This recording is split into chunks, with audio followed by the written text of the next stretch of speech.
what we know is that Melbourne have showed that they're prepared to be bold in trying to get better, even though they are the premiership outfit. Now, for all the money they've got tied up in big names on a premiership list, they got in front of Adam Cerra last year and tried to, for lack of a better phrase, hijack that particular deal. And he was very impressed with the sales pitch, Adam Cerra. I wonder what Brodie Grundy made of the sales pitch, because the Demons, well, on Cerra, the Demons are always second fiddle to Carlton given the need to satisfy the Dockers, but it's very different now with Brodie Grundy. They have sat down for a meeting with him, and not just the list manager, Tim Lamb, either, but as reported by Sam McClure, the coach, Simon Goodwin, Alan Richardson, and even the captain, Max Gawn, was there. So Grundy has, Jared, 5 years and around $5 million to come at Collingwood. A 7-year deal that we know was signed after the Pies were divided internally for a time on whether to do that contract or trade him to South Australia for a king's ransom. So clearly Grundy being traded remains an absolute live proposition. It's funny the timing. I had a conversation with another list manager around lunchtime yesterday, and he was adamant that Brodie Grundy was going to Melbourne. He said, Brodie Grundy's going to Melbourne,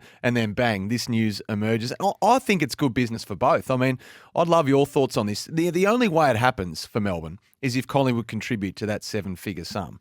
Now, Luke Jackson is gone. So there's money saved there at the Demons, and Collingwood help out. Now, for Collingwood, yes, they're going to have as much as $600,000 a year tied up on average going to Treloar and Grundy to play against them. But in regards to Grundy, it saves them $700,000 to $800,000 a year to better balance their list. You know, Tim Taranto comes in, Dan McStay, Bobby Hill, we think he's coming in as well. And for Melbourne, Gawn and Grundy together, that's like owning Mayfair and Park Lane and putting hotels on them, Jared. I mean, what a pairing. You don't want to land on those two pieces of property. And Grundy's 28. Max Gawn is amazingly fit, uber professional off the field. He's 30 but could play for a lot longer yet. So bottom line, Jackson in, Jackson out, Grundy in. It's called making the best of an unfortunate situation if you're Melbourne. Yeah, so I can't see it. I can't see the two of them. You can't see it? No. So I think it probably will happen the way that this is all running. And Luke Hodge tells me I'm wrong, and I am accepting of that. But these are two of the elite ruckmen who thrive in the ruck. I just don't see how you coexist without blunting each other. They are 85% ruckmen, both of them. And you play in the same team. I don't think it will work. I don't think either of them is a capable enough forward. So if Luke Jackson goes, which we think he does, then how do they seek to cancel out the departure of Luke Jackson? Well, that depends on what you think Luke Jackson is at the moment. There's plenty of different ways to fill your second ruck. And Max Gawn not station himself forward for Well, he'll have to, quarter? but he doesn't. He's not a natural forward to my eye. Never has been. So he goes forward and he can have an impact. He's got the yips with his kicking at the moment. And Grundy's a little bit the same, but only for 15%. Yeah. So I just think if you've got two 85% ruckmen, bona fide A-graders, I think they will curtail each other. There's a bit of do you look a gift horse in the mouth about it, though. I mean, So if Collingwood... This is, and I said to you on Crunch Time a few weeks ago, is if you can add Brodie Grundy to your list for $600,000, that is the trade steal of the century. You just make it work. Yeah. Because someone is putting that on your doorstep. I think it would be stubborn to say, no, we can't quite make it work with the percentage of ruck time. You just have to make it work. Yeah. If I'm Grundy, I'm going somewhere where I'm going to play first ruck, not second fiddle. And he may well do. We don't know what other irons are in the fire there because the conversations have been had for some time via his management around if it does come to him leaving, to have somewhere to land. And one of those clubs might be Melbourne. 1300 736 736. I'm more interested in your view. Can they coexist in the same team? I feel like we used to pillory the All-Australian selectors. Make a choice. You can't put them both in. You got to make a choice. Mayfair and Park Lane with hotels, Jared. I love it. You know, that's a game changer. That's a game ender when you land on one of those. Hey, Dyson Heppell, we spoke about him yesterday. The Gold Coast offer 4 years, 2 as a player, ideally, 2 as a coach. Essendon's offer had been A, slow to arrive, and B, slightly underwhelming. Well, haven't we had some change here in the past 24 hours from both clubs, Jared? Now, my information is that Dyson Heppell had gotten used to the idea of going up to Gold Coast. That it was more likely to happen than not. He'd been sold the vision. He'd met with the Suns. He was entertained and excited by the prospect after, having a portion of time to get used to that idea.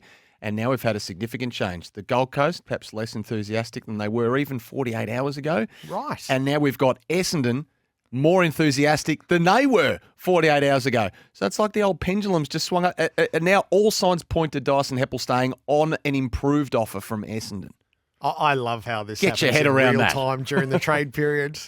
Incredible, isn't it? Incredible. So that's where that one sits. And John has sent through, if you can't see Max and Grundy working together, you know nothing about footy. John from Albury. It's a bit harsh, You John. might be right, John. You might be right. Didn't they brought Bruce in because it was Gawn and Bruce were going to play ruck together. They had a look at it twice and went, oh, well, that's never going to work. And though, credit to Max Gawn, who was active in the recruitment of Braden Bruce and said to be incredibly selfless the way he brought him in and trained him up and worked with him and counselled him and advised him. And if he's attended a meeting here with Brodie Grundy, who you could easily see as a legitimate threat to your number one ruck crown, even though you are the captain, for him to be as open to the possibility, I mean, it says a lot about him. Absolutely, it does. I've got a line of calls, but I just want to get to the end of your information first. So it's going to be a big movement space when it comes to coaches as well. So the Western Bulldogs have had informal discussions, Jared, with Leon Cameron about a role at the kennel next year. Now, I'm sure Leon has been contacted by many clubs, and this was a sounding out from the Dogs, nothing more. What are you up to next year? What do you want to do? Obviously, Leon is close to Chris Grant, the current head of football, played a lot of football with Chris, and also Luke Beveridge, he's worked with before at Hawthorn. All clubs are reviewing, what they're doing with the soft cap increase, even though it's minimal. There's an extra $500,000 in the cap, so some decisions to be made there. Do we bring new staff in or do we bring existing staff back up to what they deserve financially? So it's all a bit delicate in that space at the moment. And I know you spoke about Patrick Cripps earlier. Would they, Carlton? Would they go again? No, well, you can't. Would they? You have to have legal grounds. Either there was an error made in the case, which having followed it pretty closely, there wasn't, or that no tribunal acting reasonably could reach such a conclusion. Well, they clearly acted reasonably. So they've been given an extension, which is interesting. They normally have until midday to provide an answer here. So Carlton have been given an extension until 5:30,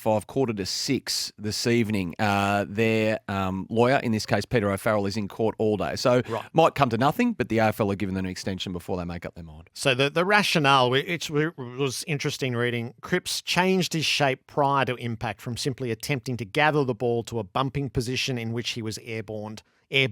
That would very likely cause high contact to an opponent. Cripps turned his body into a classic bumping position when seeking to take possession. So that's, whether you agree with it or not, that is a perfectly sound finding from the tribunal.